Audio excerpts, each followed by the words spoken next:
Alors, je salue tout le monde, toute la communauté de l'église Tamoul de Sarcelles. Tamil சபை விசுவாசி அனைவருக்கும் நான் இந்த வாழ்த்துதலை தெரிவித்துக் கொள்கின்றேன். Là, ça fait déjà quelques années, peut-être 3 ans, que je suis venu ici. நான் ஏறக்குறைய ஒரு 3 வருடங்களுக்கு முன்னதாக நான் இங்கு வந்திருக்கின்றேன். Et ça fait plaisir de revenir ici. மறுபடியும் நான் இங்கு உங்கள் மத்தியில் வருவதை அறிந்து மகிழ்ச்சி அடைகிறேன். C'est vrai que quand on vient ici, on a l'impression d'être en Inde. நான் இங்கே வரும்போது நான் இந்தியாவில் இருக்கக்கூடிய ஒரு உணர்வு அடைகின்றேன். La différence, c'est qu'on a en Inde des ventilateurs sur le plafond. வித்தியாசம் என்னவென்றால் இந்தியாவிலே ஃபேன் ஓடிக்கொண்டிருக்கும். Mais sinon, les chants et le fait de parler en tamoul rappellent beaucoup l'Inde. Tamil பேசுவதையும் பார்க்கும்போது எனக்கு இந்திய ஞாபகம் வருகின்றது. Pourtant, malheureusement, je ne suis pas capable de prêcher en tamoul. எனக்கு தமிழிலே சரளமாக எனக்கு போதனை செய்ய முடியாது. Mais je souhaite que notre Dieu, notre Père, parce que nous avons un seul Père, நமக்கு ஒரே தகப்பன் உண்டு, et nous avons aussi un seul Seigneur, ஒரே இரட்சகர் நமக்கு உண்டு, nous avons aussi un seul Esprit, ஒரே ஆவியானவர் நமக்கு உண்டு, qui va nous permettre de comprendre son message ce matin. அவருடைய தேவ செய்தியை நாம் புரிந்து கொள்வதற்கு ஆண்டவர் உதவி செய்வார். Alors, revenons sur le texte d'Hébreux, இந்த எபிரேய புத்தகம் வாசித்த அந்த வசனத்துக்கு வருவோம். au verset 15 et 17. 12ஆம் அதிகாரம் 15 17.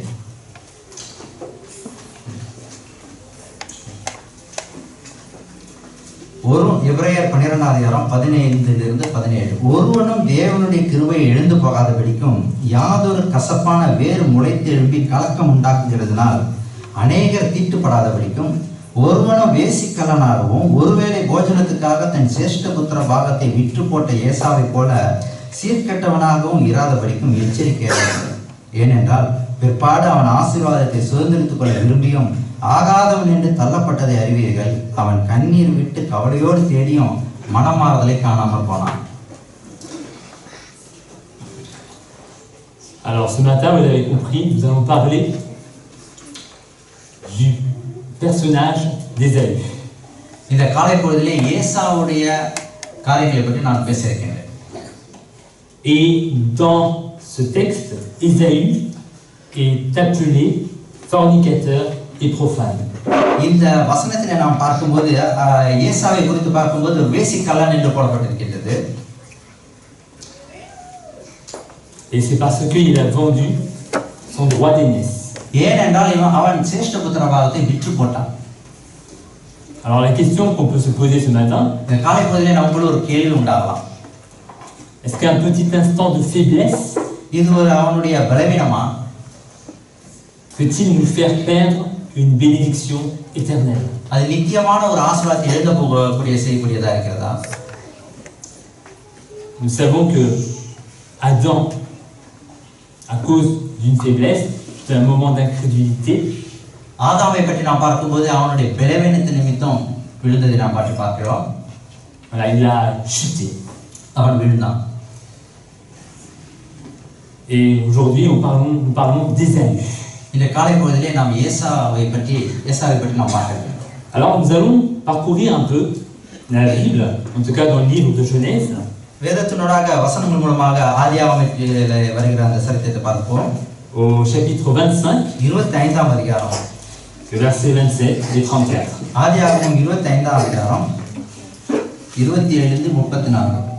27 et 34.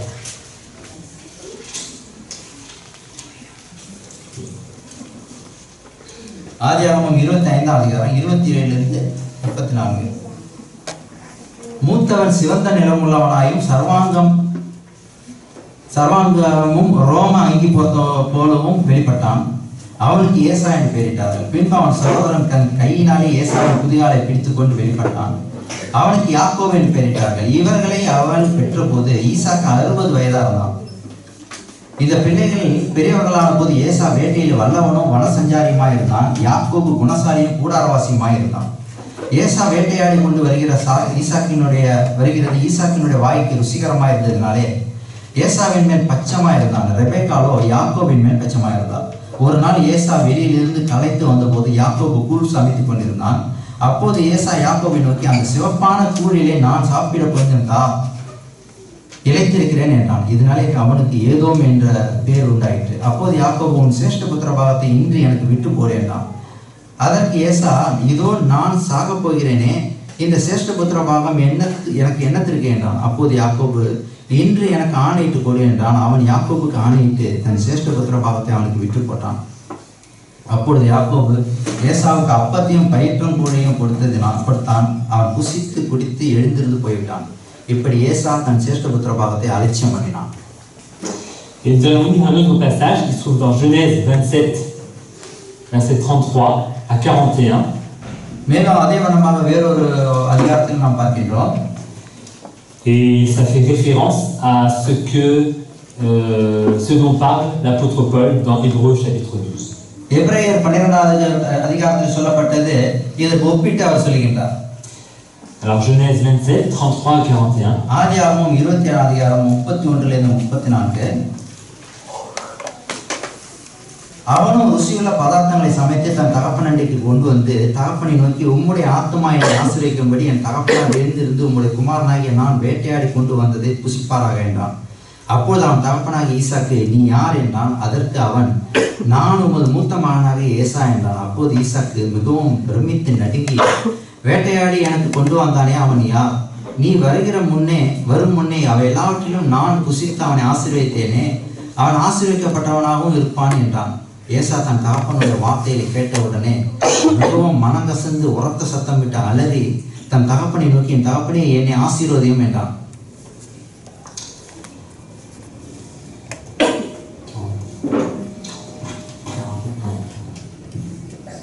அதற்கு அவன், உன் சகோதரன் தந்திரமாய் வந்து உன்னுடைய ஆசீர்வாதத்தை பெற்றுக்கொண்டான் என்றான். அப்போது அவன் பெயர் யாக்கோபு எனப்படுவது சரியல்லவா? இதோடு 2 தரம் என்னை மோசம் போக்கினான், என் சிரேஷ்ட புத்திர பாகத்தை எடுத்துக்கொண்டான். இதோ இப்பொழுது என் ஆசீர்வாதத்தையும் வாங்கி கொண்டான் என்று சொல்லி, நீர் எனக்கு ஒரு ஆசீர்வாதத்தை யாரையும் வைத்து வைக்கவில்லையோ என்றான். ஈசாக்கு ஏசாவுக்கு பிரதித்திரமாக, இதோ நான் அவனை உனக்கு எஜமானாக வைத்தேன். அவன் சகோதரர் எல்லாரையும் அவனுக்கு ஊழியக்காரராக கொடுத்து அவனை தானியத்தினாலும் திராட்சரசத்தினாலும் ஆதரித்தேன். இப்பொழுது என் மகனே, நான் உனக்கு என்ன செய்வேன் என்றான். ஏசா தன் தகப்பனை நோக்கி, என் தகப்பனே, இந்த ஒரே ஆசீர்வாதம் மாத்திரமா இடத்தில் உண்டு. என் தகப்பனே, என்னையும் ஆசீர்வாதம் என்று சொல்லி ஏசா சத்தமிட்டு அழுதான். அப்போது அவன் தகப்பனாகி ஈசாக்கு அவனுக்கு பிரதித்திரமாக, உன் வாசஸ்தலம் பூமியின் சாரத்தோடும் உயர வானத்திலிருந்து இறங்கும் பனியோடு இருக்கும். உன் பட்டயத்தினாலே நீ பிழைத்து உன் சகோதரனை சேவிப்பாய். நீ மேற்கொள்ளும் காலம் வரும்போதோ உன் கழுத்தில் இருக்கிற அவனுடைய நுகத்தடியை முடித்து போடுவாய் என்றான். யாக்கோபை தன் தகப்பன் ஆசீர்வதித்தது நிமித்தம் ஏசா யாக்கோபை பகைத்து, என் தகப்பனுக்காக துக்கிக்கும் நாட்கள் சீக்கிரமாய் வரும், அப்போது என் சகோதரனாகிய யாக்கோபை கொன்று போடுவேன் என்று ஏசா தன் இருதயத்தில் சொல்லிக் கொண்டான். Ces passages résument un peu toute l'histoire d'Ésaü. இந்த சம்பவம் ஏசாவுடைய அந்த சம்பவத்தை சுருக்கமாக சொல்லிக்கிறது. C'est-à-dire que ça présente en tout cas son caractère. அவனுடைய குணாதிசயங்களை வெளிப்படுத்துகிறது. Alors, la Bible nous dit qu'Ésaü était un chasseur. வேதம் சொல்கிறது அவன் வேட்டைக்காரன் என்று சொல்கிறது. Et en réalité, Ellen White nous apprend aussi அம்மையார் அவர்களும் எல்ஜி ஒயிட் அம்மையார் அவர்களும் என்ன சொல்கிறார்கள் என்றால், qu'il a grandi dans l'amour des plaisirs égoïstes. அவன் சுயநலம் உள்ளவனாக, அன்பிலே சுயநலம் உள்ளவனாக வளர்ந்தான் என்று அவர்கள் குறிப்பிடுகிறார்கள். Et l'esprit absorbé par les choses de la vie présente. அவனுடைய ஆவி உலக பிரகாரமான காரியங்களை பற்றி கொண்டிருந்ததை பற்றி எழுதியிருக்கிறார்கள். Il était plus intéressé par les gains immédiats. அவன் சுயநலம் உள்ளவனாக தன்னுடைய தற்காலிக சம்பாதியத்திலே பிரியப்பட்டவனாகவும் que le futur. வருங்காலத்தை காட்டிலும் தற்காலிகமான அந்த காரியங்களை வாழ்ந்து வந்தான் என்று குறிப்பிட்டிருக்கிறார்கள். La patience, la tempérance, அந்த பொறுமை, நிதானம், ne faisait pas partie de ses qualités. அவனுடைய வாழ்க்கையின் தன்மையாக இருக்கவில்லை.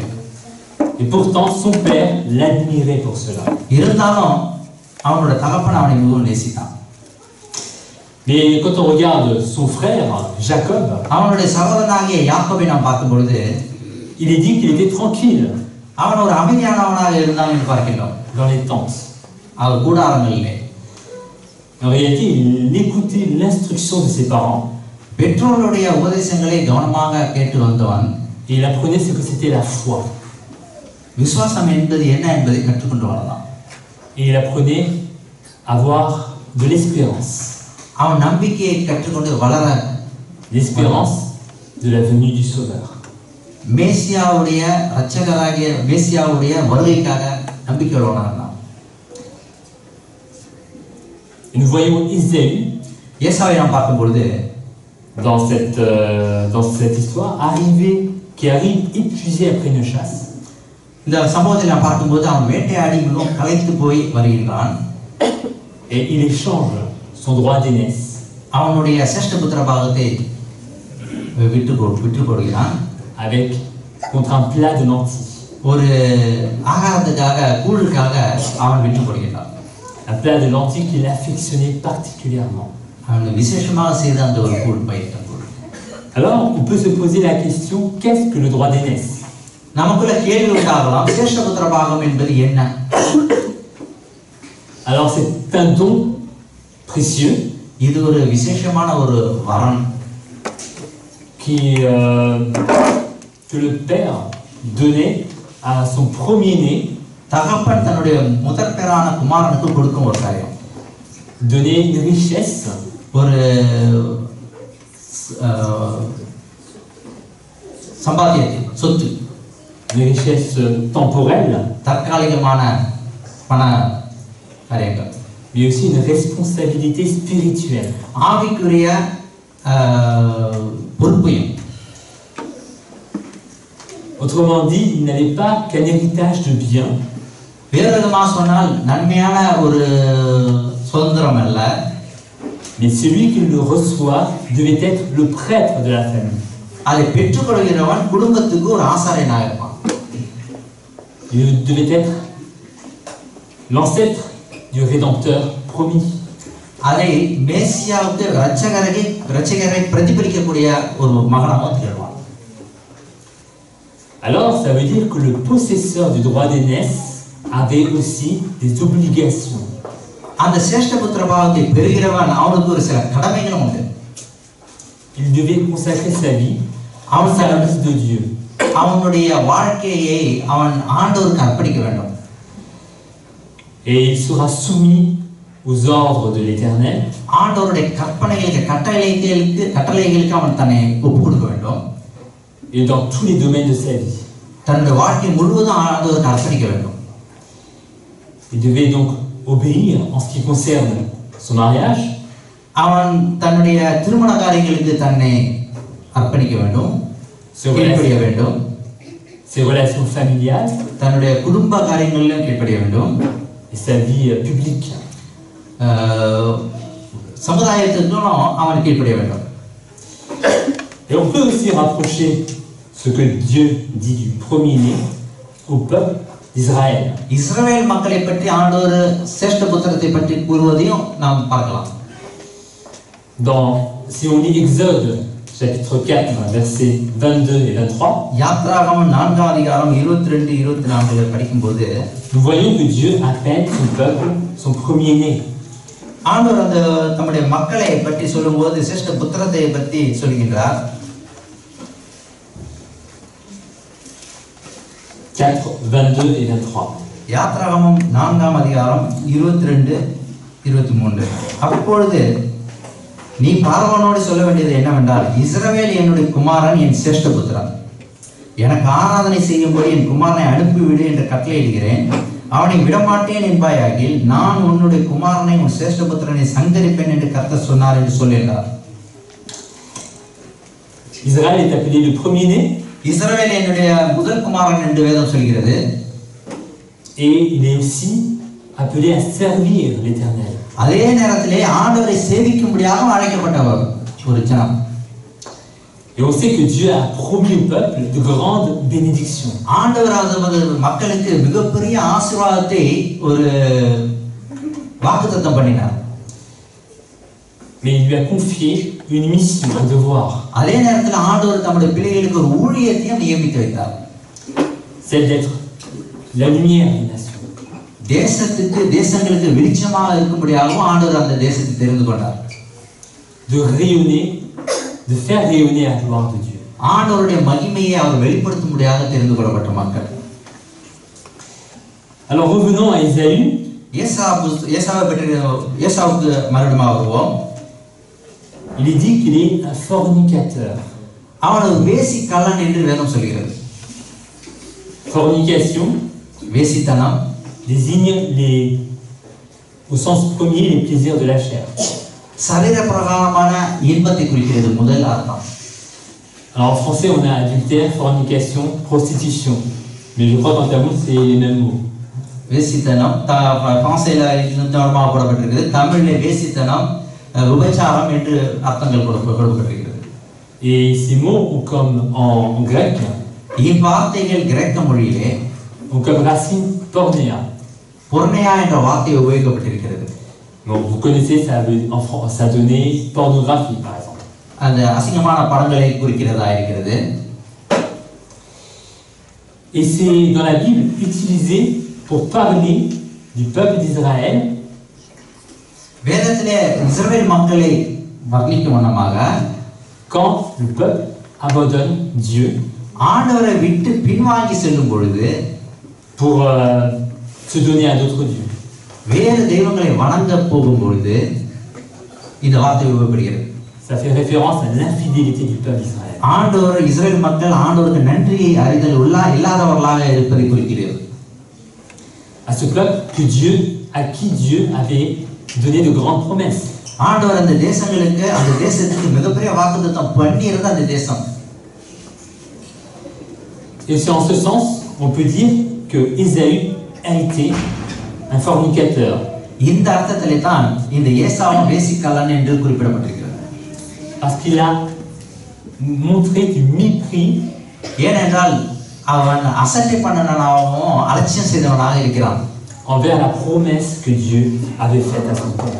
ஆண்டவர் அவனுடைய தகப்பனுக்கு சொன்ன அந்த வாக்குத்தத்தத்தை அசட்டை பண்ணினவனாக இருந்தான். Il a vendu son droit d'aînesse தன்னுடைய சேஷ்ட புத்திர பாகத்தை விற்று போட்டான். contre quelque chose qui n'en valait pas la peine. ஒரு மதிப்பில்லாத ஒரு காரியத்துக்காக அவன் விற்று போட்டான்.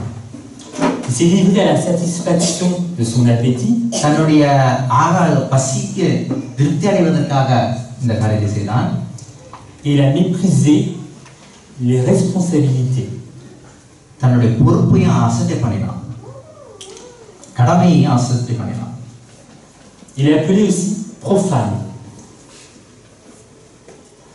Profane, quelqu'un peut dire? C'est le deuxième mot en fait, qui est utilisé. Fornicateur et profane. வேசித்தனம் விபச்சாரம் என்ற அர்த்தத்தில் கொடுக்கப்பட்டிருக்கிறது. Alors, en fait, le terme grec vient de bébelos. கிரேக்க மொழியிலே பெதுலோஸ் என்ற வார்த்தை. Enfin, en tout cas, le terme grec est bébelos. அந்த மூல பாஷையில் அந்த வார்த்தை உபயோகிக்கப்பட்டிருக்கிறது. Et ça signifie quelqu'un qui n'a aucune relation, aucune connexion avec Dieu. இது என்ன அர்த்தம் என்றால் ஆண்டவரோடு எந்த ஒரு இணைப்பும் இல்லை என்பது குறிக்கப்படுகிறது. Ésaü n'a jamais montré qu'il était sérieux au sujet de Dieu. ஆண்டவருக்கு முன்னதாக அவன் ஒரு நிற்கமுள்ளவனாக இல்லாதவனாக இருக்கிறதை காண்கிறோம். Et il était dépourvu de toute foi. அவன் விசுவாசத்திலே பலப்பட்டவனா இல்ல.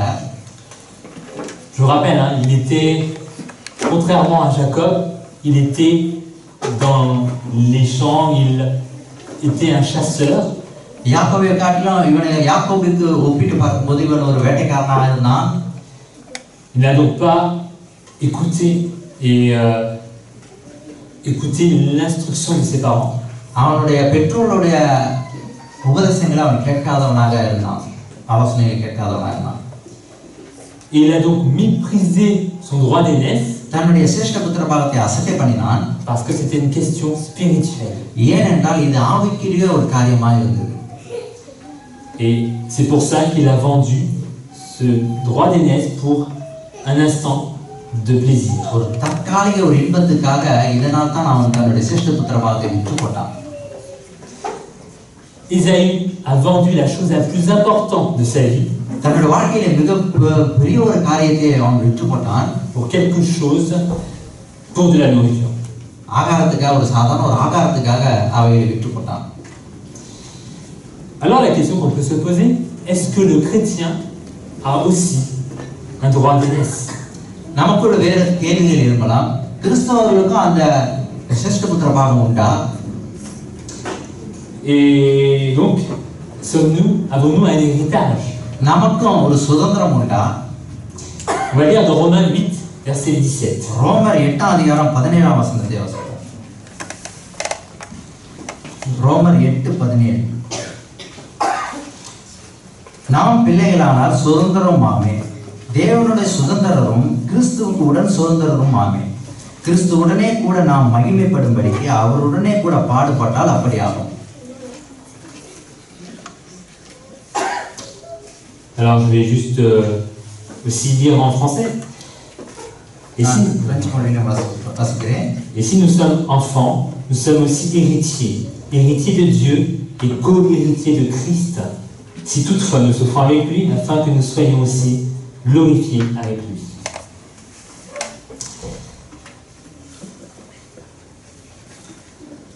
En Christ, nous avons le pardon, கிறிஸ்துவுக்குள் நமக்கு பாவ மன்னிப்பு உண்டு.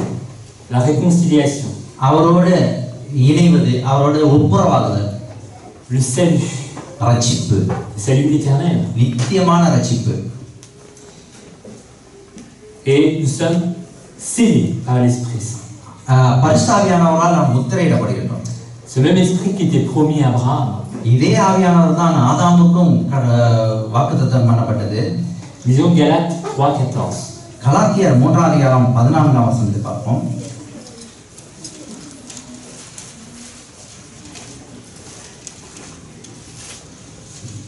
Je vais lire en français d'abord. Galates chapitre 3 verset 14, afin que la bénédiction d'Abraham se répandît sur les gentils par Jésus-Christ et que nous reçussions par la foi l'esprit qui avait été promis. ஆபிரகாமுக்கு உண்டான ஆசீர்வாதம் கிறிஸ்து இயேசுவினால் புறஜாதிகளுக்கு வரும்படியாகவும் ஆவியை குறித்து சொல்லப்பட்ட வாக்குத்தத்தத்தை நாம் விசுவாசத்தினாலே பெறும்படியாகவும் இப்படி ஆயிற்று.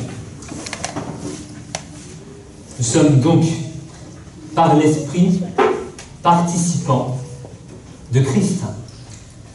நாம் பரிசுத்தாவியானவர் இயேசு கிறிஸ்துவின் மூலமாக பரிசுத்தாவியானவர் பெற்றுக்கொள்வதற்கு நாம் பாத்திரவான்களாக இருக்கிறோம். De sa nature divine. அவருடைய தூய்மையான தெய்வத்துவத்தோடு.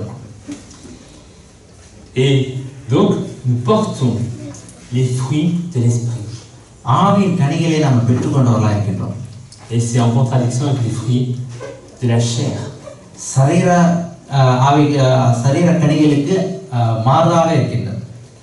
Comme on a dit, l'adultère, la débauche, la fornication. நாம் படித்தவனமாக வேசித்தனம், கள்ளத்தனம், வேசித்தனம், உபச்சாரம் என்ற தலைப்பில் வருகிறது.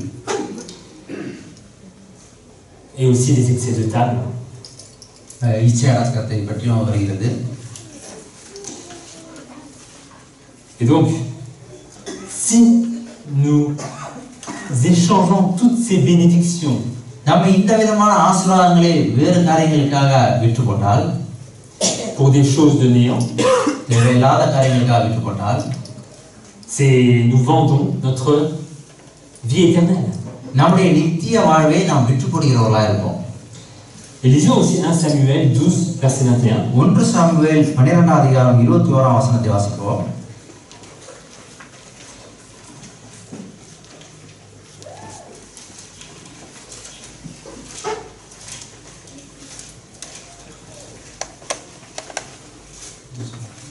Samuel 12, 21. 1 சாமுவேல் 12 அதிகாரம் 21 வசனம். விலகி போகாதிருங்கள், மற்றபடி பிரயோஜனமற்றதும் ரட்சிக்க மாட்டாததுமாய் இருக்கிற வீணானவைகளை பின்பற்றுவீர்கள், அவைகள் வீணானவைகளே.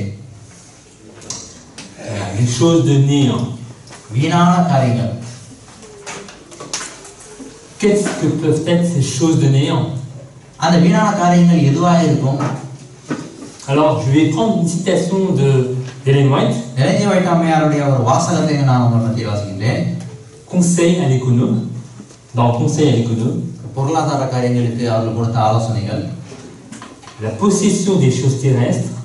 இந்த உலக பிரகாரமான நம்முடைய காரியங்கள் devient un piège lorsqu'elle absorbe les pensées. நம்ம உள்ளத்தில் இருக்கும்போது அது நமக்கு ஒரு கண்ணியாக மாறும். L'adoration que Dieu réclame. ஆண்டவரை நம்மை துதிப்பதற்காக அவர் தொழுது கொள்வதற்கு நாம் தடையாக செய்யும் பொழுது ce qui troque le poids éternel, அந்த நித்தியமான அந்த வழியை தடுக்கிறது, le poids éternel de gloire, நித்தியமான ஆண்டவருடைய அந்த மகிமையை contre des choses temporelles. தற்காலிகமான உலக காரியங்களுக்கு on fait la même chose que l'échange qu'a fait Ésaü. நாம் அந்த ஏசா செய்தது போல நாமும் விட்டு போடுகிறவர்களா இருக்கிறோம். C'est-à-dire vendre son droit d'aînesse pour un plat de lentilles. அதாவது தன்னுடைய சேஷ்ட புத்திர பாகத்தை ஒரு பைட்டம் பொருட்களாக விட்டு போடுகிறவர்களா இருந்தான். Christ a demandé que donnerait un homme en échange de son âme. தன்னுடைய ஜீவனை கொடுத்த இயேசு கிறிஸ்துவுக்கு ஈடாக நாம் என்னத்தை கொடுப்போம்? Ésaü a donné sa réponse. ஏசா தன்னுடைய பதிலை சொல்லிவிட்டான். Un bol de soupe. ஒரு சூப்புக்கா. Et c'est pour des choses comme cela sans valeur. இது ஒரு விலை மதிப்பு இல்லாத ஒரு காரியம். Que nous aussi nous pouvons renoncer aux richesses éternelles. நாமும் சரி நித்தியமான காரியங்களுக்கு நாம் எப்படி அவைகளை பயன்படுத்துகிறோம்? À la paix et à la joie du ciel. அந்த சமாதானத்துக்காகவும் நித்திய ஜீவனுக்காகவும்.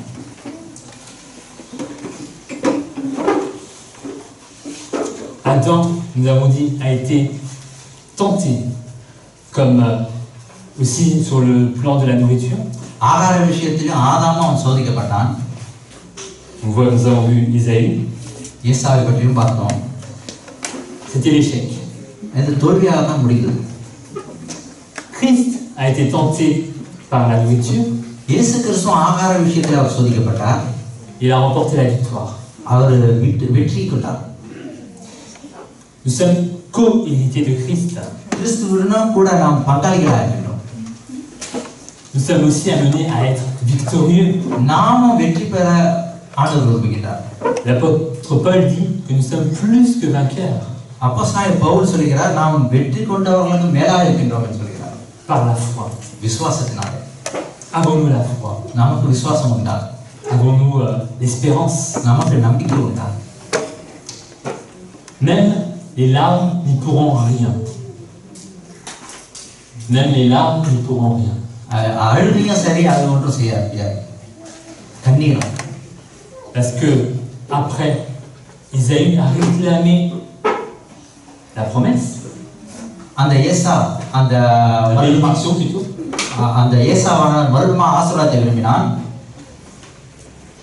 Mais il n'a pas réussi à faire changer de décision. ஆனால் அந்த தீர்மானத்தை மாற்ற முடியாதபடி அவன் இழந்து போனான். Jacob a eu la bénédiction. யாக்கோபு அந்த ஆசீர்வாதங்களை பெற்றுக்கொண்டான்.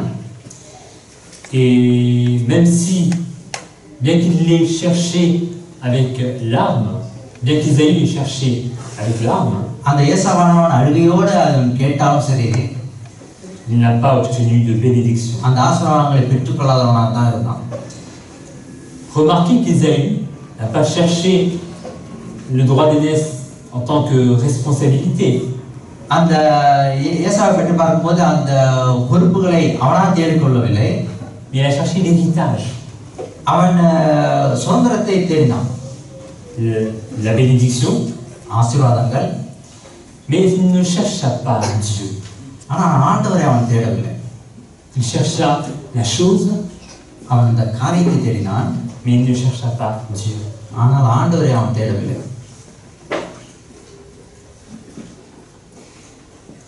C'est pour cela qu'Ésaü ne pensait jamais à Dieu. இதனால் தான் ஆண்டவரை அவன் அதிகமாக அவன் தேடவில்லை. Et il en sera de même pour ceux qui auront méprisé l'héritage éternel. நித்திய ஜீவனை அரசனை பண்ணவர்களுக்கும் இதே தான். Il y aura beau pleurer. அநேக கண்ணீர்கள் உண்டாகும். On pourra dire Seigneur, Seigneur, ouvre-nous. கர்த்தாவே கர்த்தாவே திறந்தரலாம் என்று கேட்பார்கள். Mais la porte restera fermée. ஆனால் கதவு மூடப்பட்டிருக்கும். Et Christ nous dira, je ne vous connais pas. கிறிஸ்துவானவர் சொல்வார், நான் உங்களை அறியேன் என்று சொல்வார். On voit donc les conséquences d'un mépris des choses spirituelles. ஆவிக்குரிய காரியங்களை அசட்டை பண்ணினதின் விளைவுகளை பற்றி நாம் பார்த்தோம் இப்பொழுது. Et souvent, lorsque nous prions le Seigneur, அடிக்கடி நாம் ஆண்டவரை நோக்கி ஜெபிக்கும் பொழுது nous demandons Seigneur, donne-moi. ஆண்டவரை நோக்கி ஆண்டவரே எனக்கு தந்தருளும் என்று கேட்கிறோம். Mais on ne cherche pas vraiment à entrer en communion avec Dieu. ஆனால் ஆண்டவரோடு உறவிலே வளர நம்ம முயற்சிக்க மாட்டோம். Et c'est pour ça que Dieu, en voyant Isaïe, a dit, j'ai aimé Jacob et j'ai haï Ésaü. ஆண்டவர் அதனால தான் சொல்கிறார், நான் யாக்கோபை நேசித்தேன், ஏசாவையோ வெறுத்தேன் என்று சொல்கிறார். Parce que lorsqu'il a réclamé avec larmes, அவன் அழுகையோடு அவன் கேட்கும் பொழுது n'a pas cherché à se repentir. அவன் மனம் மாறுதலோடு மனம் திரும்ப வேண்டும் என்ற காரியத்தோடு அவன் செய்யவில்லை.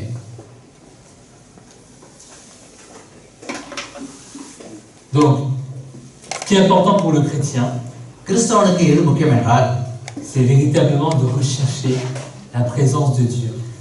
ஆண்டவருடைய பிரசன்னத்தை அவன் அதிகமாக தேட வேண்டும், sa présence dans sa vie. தன்னுடைய வாழ்க்கைக்கு. Et le chrétien doit faire face aux tentations. கிறிஸ்தவன் சோதனைக்கு அவன் ஜாக்கிரதையாக இருக்க வேண்டும். Tentations, aux épreuves. சோதிக்கப்பட்ட நேரங்களிலே et à toute situation dans la perspective, dans la vision du royaume de Dieu. அந்த நித்திய ஜீவனை நோக்கியே நாம் ஜாக்கிரதை உள்ளவர்களாக கடந்து செல்ல வேண்டும். Jésus a dit, cherchez premièrement le royaume et sa justice. அதைத்தான் இயேசு கிறிஸ்து சொன்னார், முதலாவது தேவனுடைய ராஜ்யம், அவர் நீதியை தேடுங்கள் என்று சொன்னார்.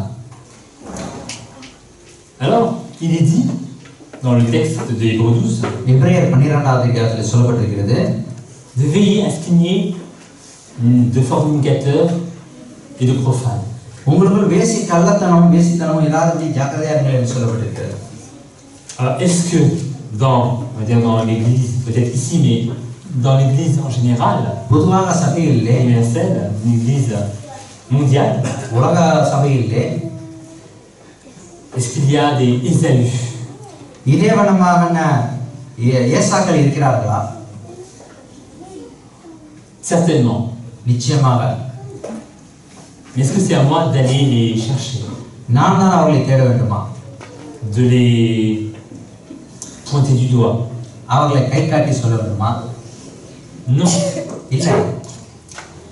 Dieu a dit qu'il va cribler son peuple. ஆண்டவர் Cribler. ஆண்டவர் அவர்களை வழிநடத்துவார். En fait, il va faire une séparation comme pour la parabole de l'ivraie et du blé.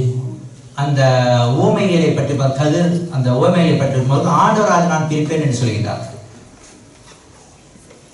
Pour comprendre qu'il y a parmi les gens qui se réclament de son nom, ஆண்டவருடைய நாமத்தை முன்வைத்து கேட்கிற மக்கள், qui sont dans la maison, அவர் வீட்டில் இருக்கலாம், qui sont dans la maison de Dieu, ஆண்டவருடைய ஆலயத்தில் இருக்கலாம்,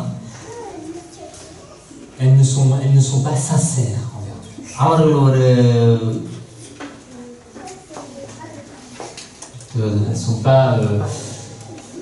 elles ne sont pas தெளிவில்லாதவர்களாக இருக்கலாம், நிச்சயமுள்ளவர்களாக, elles சீரியஸானவர்களாக, réclament de Dieu, mais elles ne font pas ce que Dieu demande.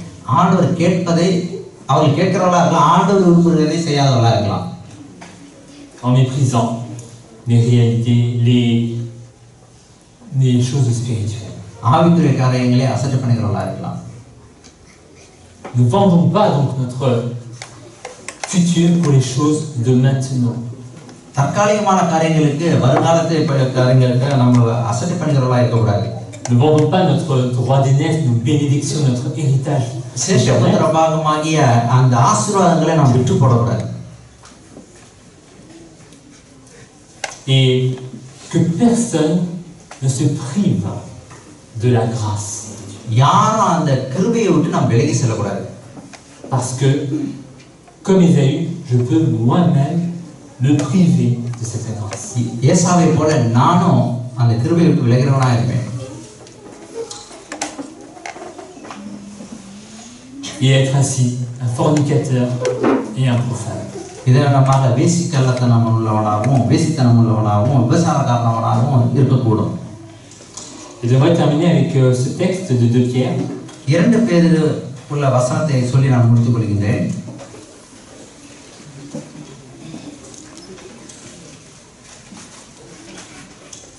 De Pierre, chapitre 3.